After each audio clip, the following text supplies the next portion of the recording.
This is not a love story. It is the story of love. Wow. That's a terrifying distinction to make right on page one, isn't it? It stopped me in my tracks. I mean, I actually had to put the book down for a second before I'd even finished the preface. Because when we hear love story, we're so conditioned Yeah. by Hollywood, by novels, by, our own desperate hope to expect a certain arc. We expect the meet cute. Right. Obstacles. Exactly, the obstacles. And then, crucially, we expect the resolution, the big kiss in the rain, the wedding, or, at the very least, a beautiful, tragic ending where the love itself remains pure. Right. We expect love to be the hero of the story, the thing that conquers all. But that sentence, this is not a love story, it is the story of love, it suggests something so much more, almost clinical. Clinical is a great word for it. It suggests we're about to look at love not as this magical savior, but as a specimen under a microscope. Yeah. Something volatile, something that can burn the house down just as easily as it can, keep you warm. Exactly. And that is where we are going today. We are doing a deep dive into a piece of writing that, well, it genuinely kept me up all night. It's a book called Two Truths, One Love by Rajat Sharma. Mm-hmm. And I want to be very, very clear with everyone listening right now. If you are looking for a light listen, if you want something to play in the background while you fold laundry and feel good about the world, this is not it. No, this is an autopsy. That is the perfect word for it, an autopsy of a relationship that died. Yeah. But the way the author, Rajat Sharma, conducts this autopsy is what makes it so incredibly devastating. He doesn't just tell us what happened. He forces us to live through the breakdown from two completely incompatible perspectives. It's the structure that does all the heavy lifting here. It's genius, really. The book is literally split down the middle, two halves. The first is called His Truth. And the second half is called Her Truth. And it's the same timeline, same relationship, the same major events. It's just seen through two completely different sets of eyes. And here's the kicker. When you read His Truth, you are living in a tragedy of abandonment. You feel his pain, his confusion. And when you flip the page and start Her Truth, you are suddenly living in a tragedy of invisibility. And the author warns us right in the preface. He says, the goal isn't to find the middle ground. It's not to make you feel comfortable. The goal is to leave you unsettled. Because in real life, in real relationships, there often isn't a neat, tidy middle ground. There's your reality and there's my reality, and sometimes those two realities never actually touch. That concept that two people can share a bed, share a life, share a group chat of all things, and yet be living in two completely different genres of story, that's what we're going to unpack today. It's a heavy one. It is. So we have a mission. We're going to walk through the wreckage of this relationship. We'll start with His Truth, the boy who loved and felt betrayed. Then we're going to flip the script entirely and try to inhabit Her Truth, the girl who loved but was never truly seen. And ultimately, we have to try and answer the question the author poses at the very, very end. A question that I think is going to haunt everyone listening to this for a while. What's the question? When have I, too, loved alone? Loved alone. That phrase it lands so heavily. It does, because, we usually think of loving alone as unrequited love, right? You love someone from afar, they don't know you exist. That's painful, sure. Of course. But this book is talking about a different kind of loneliness, the loneliness of being in the relationship, of holding someone's hand, and yet being completely and utterly isolated in your own experience of that person. So let's begin. Let's start at his beginning. Let's open the file on His Truth. The preface sets the emotional stage for him so clearly. The summary of his section is just this. He loved and she left. It's so simple, so linear. It's the classic heartbreak narrative we all know. I was there, I gave everything, I was good, and then you walked away. It primes us to feel a very specific set of emotions for him. The text lists them: joy, devotion, confusion, heartbreak. And notice the passivity in that summary. She left. It frames him as the stationary object, the constant. She's the variable that changed. He's the victim of her departure. This is so important because it establishes his mindset before we even read a single chapter. He sees himself as someone things happen to, not someone who makes things happen. That's a great point.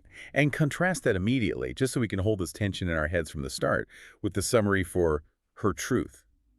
The author writes, she loved always, but was never truly seen. Oh, that just gives me chills. She left is an action. You can see someone leave. You can watch them walk out the door, close it behind them. But she was never seen. That's not an action. That's a state of existence. That's basically a ghost story. Right. It implies that while he was laser-focused on the event of the breakup, she was suffering through the entire environment of the relationship. Precisely. And that creates this immediate friction for us as the reader. We want to judge. We desperately want to say, okay, who's the bad guy here?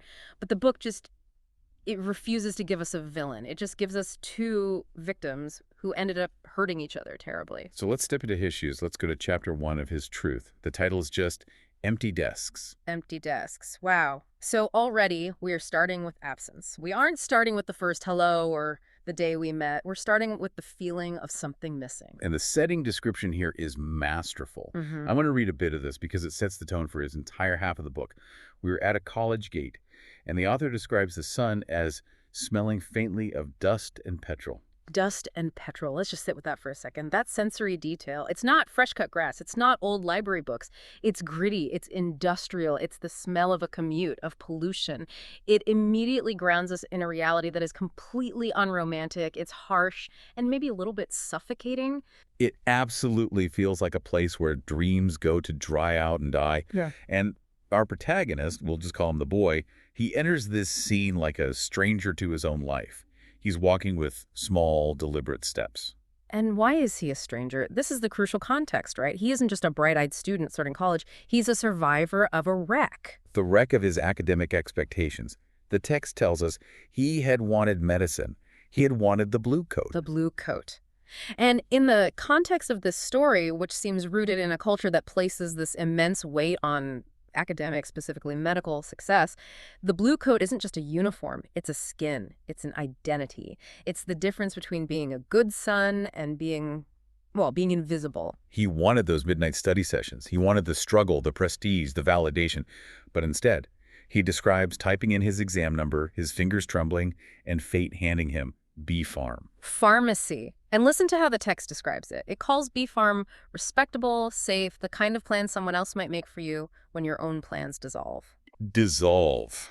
God, that's such a violent word for a young man's dreams. It's not that they broke, they just melted away. And that's exactly why he enters chapter 1 as a stranger, the version of himself he intended to be, the doctor, the success. That person died when the exam results came in. This new version, the pharmacy student, feels like an imposter. He's wearing a costume that he hates. And there's this visceral description of what that failure tastes like. He says it tastes like unwashed tea. Bitter, persistent. I love that line so much. Unwashed tea, we've all tasted that, haven't we? It's that acrid, tannin-heavy residue at the bottom of a cup that's been sitting out too long. It coats your tongue. You can't just rinse it away easily. It lingers. And that is what he is bringing into this potential love story. He isn't bringing a blank slate. He's bringing the bitterness of unwashed tea. He is bringing a profound, bone-deep sense of inadequacy. And that inadequacy dictates everything. It dictates his behavior. It dictates the architecture of loneliness that he builds around himself. Because he feels like a failure, he just assumes that the entire world sees him as a failure. So what does he do? He hides. He chooses a seat 2 rows back. So specific, 2 rows back, not the absolute back row, that's for the rebels, the people who don't care. Right. And not the front row, that's for the eager ones, the people who still have hope. 2 rows back is purgatory. It's the land of the invisible. The text says it's where the light fell uneven and people looked past you rather than at you. He is actively engineering his own invisibility. He wants to be a ghost because, as the text implies, ghosts can't be hurt. Ghosts can't fail exams. Ghosts can't disappoint their parents. He makes a pact with himself. He would go through the motions. Yeah. And he would not make friends. Oh, this line broke me. He would not let anyone stand close enough to build a story around him that the world could pluck apart. He sees being known as a danger. He sees connection as just giving someone ammunition to hurt you with. It's a classic defense mechanism. In psychology, we might call it avoidant attachment. But here, it's born of a very specific trauma. He's lost his loud things, his big dreams, his identity. So he chooses silence. He chooses to arm himself with loneliness. He actually thinks the loneliness is armor. But the thing about armor is that it's heavy and it's isolating, and you can't really touch anything when you're wearing thick metal gauntlets. Exactly. And into this fortified castle of loneliness, the self-imposed exile, walks a girl. The inciting incident happens in the second week of class, and it's so mundane, it's almost painful. She just asks him a question, What time is it? Okay, now we have to analyze that through his filter. To a confident person, to the blue coat version of himself, Yeah. that question is an opening. It's an invitation. It's, hey, talk to me. But to the bee farm version of him, the boy marinating in unwashed tea, the text says it was the first human sound that landed in his day like a slap. A slap. That word choice is so violent. It's jarring. It suggests that just being perceived, being seen, was physically painful for him. Because she broke the rules. He had decided he was invisible. And by asking him the time, she looked right at him and said, I see you. You are real. And that absolutely terrified him. So look at his reaction. It's so telling. He looks up, he gives her the time transaction complete, and he immediately retreats, goes right back to his notes. The text says, they did not meet again. That was the way he liked it. He slammed the door in her face without even realizing it. He interprets the entire interaction as purely transactional. He thinks she just needed the time. He's projecting his own feeling of disinterest onto her. He assumes she's disinterested in him because he is disinterested in himself.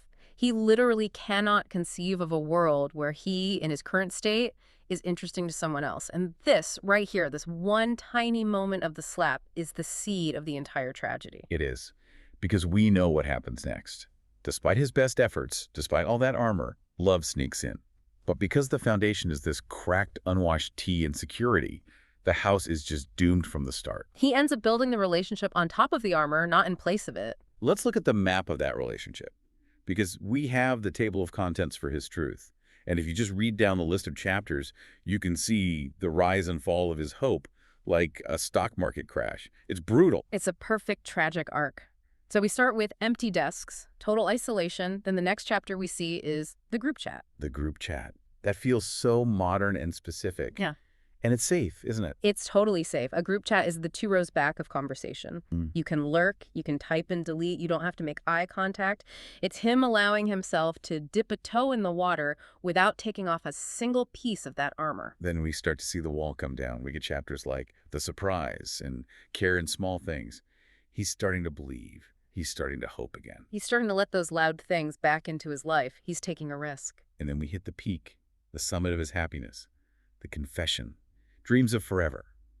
Even a chapter called Flowers and Midnights. Dreams of forever. See, that's the dangerous one. That's the tell. He has swung from I have no future to she is my entire future. He has replaced the blue coat with her. She has become his new source of validation. She is the proof that he isn't a failure after all. Which is, that is way too much pressure to put on another human being. It's a crushing weight because if she is your proof of worth, then any slight, any distance, one-word reply isn't just a relationship hiccup, it's an existential threat. It means you're a failure all over again. And that's exactly what happens. We see the turn. The next chapter is the distance begins. And note the phrasing there, the distance begins. He sees it as this atmospheric change, something that's happening to him, not something he's a part of. And this one is just brutal. The one-word replies. God, the one-word reply. The K. The fine. For a man who felt a simple question about the time was a slap in the face, a one-word reply must feel like a gunshot. It confirms his deepest, darkest fear. I knew it. I knew I was unlovable. I knew I belonged 2 rows back, in the dark. And when that core fear kicks in, he doesn't have the tools to ask, hey, what's wrong? Are you okay? He just panics. He spirals. And we see it in the chapters.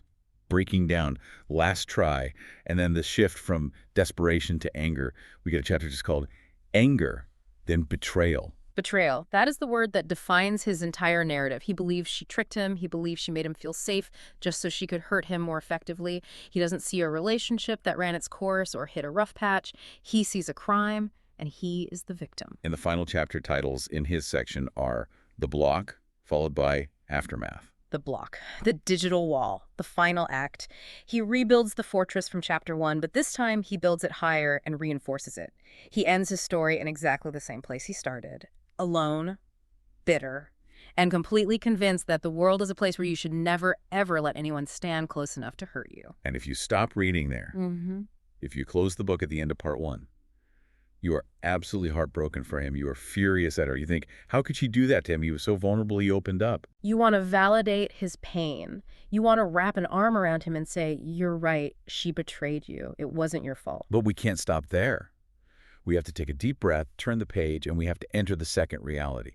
We have to start her truth. And this is where the ground just completely falls out from under you. The very first thing you notice is the chapter titles. Yes. Just remember, his chapter 1 was empty desks, loneliness, isolation. Right. Her first chapter, which is chapter 21 of the book, her beginning, is titled Love at First Sight. Just let that sink in for a moment. Love at first sight. While he was sitting there, smelling dust and petrol, hating himself, actively trying to be invisible, she was looking at him from across the room and falling in love. It completely rewrites that entire first scene. He thought he was a ghost. She saw a mystery. He thought he was hiding from the world. She thought he was, I don't know, maybe waiting for someone to find him? Love at first sight implies she was drawn to him from the very beginning. Maybe she liked the quiet. Maybe she liked the seriousness. She didn't see a bee farm failure. She just saw a boy she wanted to know. So that moment, the slap, when she finally gets up the courage to ask him for the time, Oh, God. from her perspective, that wasn't a slap. That was an act of incredible courage. Think about the social dynamics of college. Walking up to the quiet, brooding guy who never talks to anyone, that's terrifying. She probably spent the entire lecture working up the nerve. Just ask him the time. Just say something. Anything. She puts herself out there. She takes the risk. She asks the question. And what does she get in return? She gets a guy who mutters the time at her and immediately looks back down at his notebook like she's a nuisance. She gets shut down. Completely. She gets rejected. Or at least that's what it must have felt like to her. He thinks he's successfully hiding. She probably thinks he's arrogant or just completely dismissing her. It's the tragedy of missed perception right on page 1. They are already telling themselves two completely different stories about the same 5 seconds of interaction. He's telling a story about his own inadequacy. Yeah. And she's telling a story about, what? His arrogance, his disinterest. Probably his disinterest, but here's the thing. She persists. The fact that this relationship ever happens means that she didn't give up after that first rejection. She somehow broke through that wall he built. But look at the cost of that. Look at the other titles in her section. While his chapters were all about the internal romance, the surprise, the confession, flowers and midnights, her titles hint at this whole other dark reality that he never even mentions. We see titles like The Silent Girl, The Secret Kept, Left Out, and then Rumors and Hate. Rumors and hate. That is an external antagonist. That suggests that just being with him, or maybe just her own existence in that college environment, was under attack from the outside. Rumors? I mean, who was spreading rumors and why? We don't get all the specifics from the outline, but we can absolutely infer the pressure she was under. Maybe her friends didn't like him. Maybe there was some kind of social stigma. Maybe she was crossing some unspoken line by being with the bee farm boy. Or just the quiet weirdo. But the point is, Yeah. she was fighting a battle he couldn't see. She was taking hits for their relationship. A chapter like Left Out implies social ostracization. She was losing friends, maybe. And he had no idea. Look back at his chapter list. Is there a chapter in his section called Defending Her? Is there one called Her Friends Hate Me and I Don't Know Why? No, not a single one. He was too busy looking at his own navel. He was too busy tasting his own unwashed tea. He was so obsessed with his own internal narrative of failure that he was completely blind to the external war she was fighting on their behalf. So when she gets to a chapter later on called Work and Exhaustion, Which almost certainly lines up perfectly with his chapters. The distance begins and the one-word replies. she is exhausted. She's dealing with rumors. She's working. She's studying. She is emotionally and physically drained. She sends a text, fine, or busy, or just K. Because she's drowning. She needs a lifeline. She desperately needs her boyfriend to look at her and say, hey, you seem really stressed. What's going on? I've got you. But what does he do? He reads busy. And his insecure brain immediately translates it to, she's rejecting me, therefore I am a failure. He makes her exhaustion all about him. Insecurity is an incredibly narcissistic state. We don't like to say that because we feel pity for insecure people, but it is. It forces you to view every single interaction through the lens of, how does this reflect on me? It makes empathy impossible. You cannot see her pain if you are constantly checking your own pulse to see if you're still worthy of love. So he attacks, which leads to her chapter, his accusations. Oh, that just breaks my heart. His accusations, can you imagine? She is in the trenches taking grenades for him, for them, and then the person she loves most in the world turns around and points a finger at her. You don't care about me anymore. You're drifting away. Is there someone else? And her corresponding chapter is titled Misunderstood. That has to be the loneliest feeling in the entire world, to be fighting for someone and then have that very person turn around and shoot you in the back because they think you are the enemy. It's like she was screaming for help inside a glass box, and he was just standing on the outside, angry that she wasn't smiling at him enough. He interpreted her silence as malice. She intended her silence as, well, as survival. Or maybe she just didn't have the energy left to explain her entire secret war to a man who seemed so determined to be the victim of his own story. And that leads us to the block. It appears in both of their sections, but the sequence in her section is so telling. The block is followed immediately by a chapter called Her Truth. Which suggests the block was the guillotine. It cut off the conversation forever before she could ever deliver her truth to him. He blocked her to protect himself from what he perceived as betrayal. He thought he was getting the last word, but in doing so, he guaranteed that he would never, ever know the real story. He chose his version of the truth over the possibility of actually understanding hers. He chose safety over intimacy. Again, it's the exact same choice he made in Chapter 1. It's the Rashomon effect, right? You mentioned that earlier. Yes, absolutely. The Rashomon effect. It comes from that classic Kurosawa film where a crime is witnessed by 4 different people and they all tell a completely different, self-serving, yet plausible story.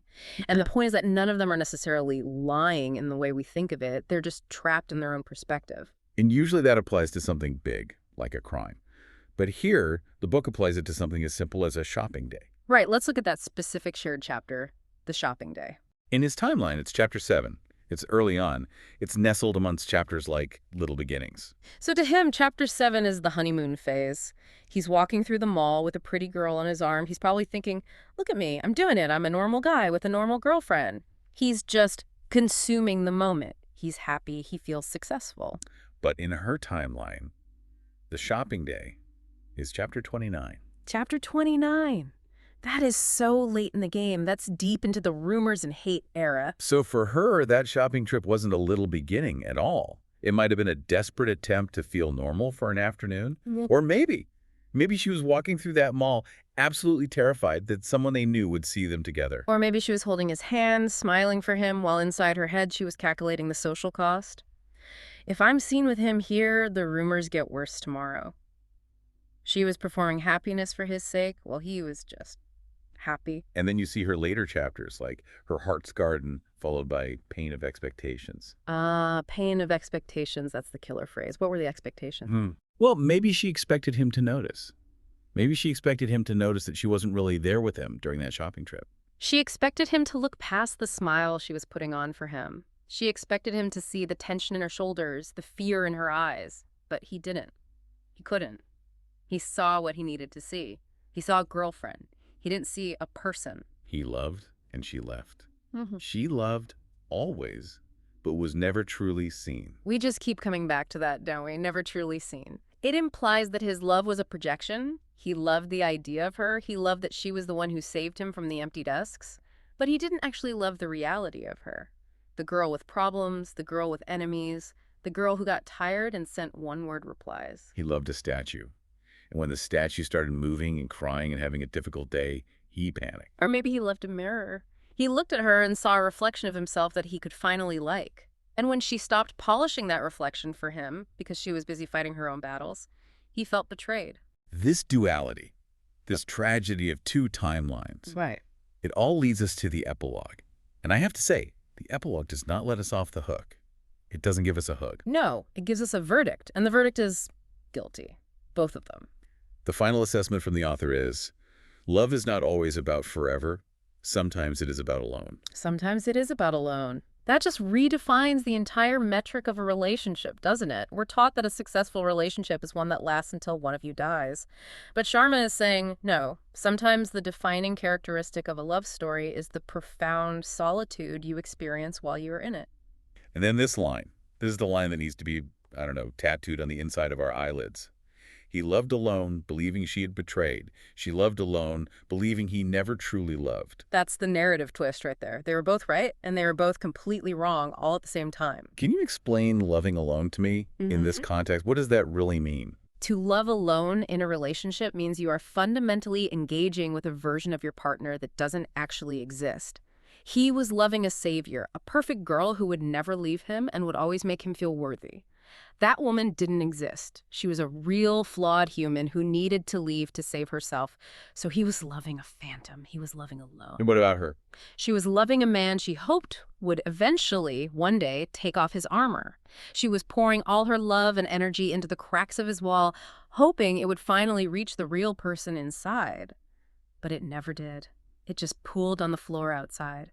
She was sending signals into a black hole. She was loving alone because the person she was directing all that love towards wasn't actually there. He was still hiding 2 rows back. It's the idea that you can be sleeping right next to someone and be the loneliest person on earth. The distance between 2 people sharing a pillow can be wider than the distance between 2 continents if your truths don't align. And the cruelest part. Yeah. The cruelest truth, as the book calls it. It feels like all of this was preventable. And that's the real tragedy. Most will cry for both, the epilogue says. And we do. We cry because this wasn't a meteor strike. This wasn't a war or a famine that tore them apart. It was just silence. If he had just had the courage to say, I feel so insecure about this bee farm degree, and when you get quiet, it triggers all my fears and makes me feel like I'm failing you. If he had been brave enough to admit his own weakness instead of masking it with anger. And if she had just said, I am dealing with these nasty rumors and I am so exhausted, I don't need you to fix it. I just need you to hold me and not ask questions for a while. If she had been brave enough to shatter his perfect illusion of her. If they had just traded truths, even for one conversation. Then they could have built a third truth, our truth. The section of the book called The Truth, where we struggle but we do it together. But they never wrote that section. They just stopped it too. Fear kept them apart. Fear and assumption. You know, the wall he built in chapter 1, it actually worked. That's the horrific irony of the whole story. He made that pact with himself. I will not let anyone stand close enough to build a story around me that the world could pluck apart. And he succeeded. She never got close enough to destroy him, but she also never got close enough to save him. There's a note in the analysis here that says, you can't hug someone who is wearing a full suit of armor without bruising them. That's the perfect visual. He wanted the hug. He was desperate for the hug, for the affection. But he refused to take off the metal, so every time she tried to embrace him, she just got cut and bruised on the sharp edges. And eventually, she just had to stop trying. She left. She was never seen. The author ends this book with a challenge. And this is where we have to turn the spotlight on you, on the listener, because it is so easy to read this story and play referee, to pick a side. I'm on team him. No, I'm on team her. She was toxic. No, he was insecure. Oh, the internet loves that game. Yeah. We love to label and diagnose from a distance. But the book says, stop. Don't judge them. Judge yourself. The final question isn't about them. It's about us.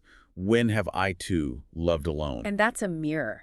It forces you to look at your own relationship right now, tonight when you go home. Are you writing a narrative about your partner in your head that isn't true? When your partner is quiet, do you automatically assume they're angry at you? Or do you ask? When they're busy, do you feel abandoned and victimized? Or do you try to empathize with their stress? Are you the protagonist of a story where they're just a supporting character? Are you reading my truth over and over and completely ignoring the possibility of their truth? Because if you are loving alone. You are dancing with a ghost of your own making. And sooner or later, the house lights always come on. 2 truths, 1 love. Yeah. It's a warning. It's a plea. It's a plea to communicate, to have the hard, awkward, vulnerable conversations, to break the silence before the silence becomes a block. Because once the block happens, once the empty desks return, all you're left with is the smell of dust and petrol and the lingering bitter taste of unwashed tea. And that is a very, very bitter thing to have to live with. So, here is your homework, and it's scary homework. Go home, look at the person you love, and just for a second, accept the fact that you do not know their whole truth. Ask them what chapter they think they're in right now. Are they in Flowers and Midnights, or are they secretly in a chapter called Silent Tears that you haven't noticed because you were too busy looking at your phone? Don't wait for the epilogue to find out what story they were living. No! Write the Our Truth chapter together while you still can. This has been heavy. But I think I needed it. I think maybe we all needed it. Sometimes you have to look at the wreckage to understand how to steer the car a little better. Thank you for going on this deep dive with us, even into the really dark parts. Thank you. It was important. Take care of your truths. And more importantly, take care of each other's. We'll see you next time.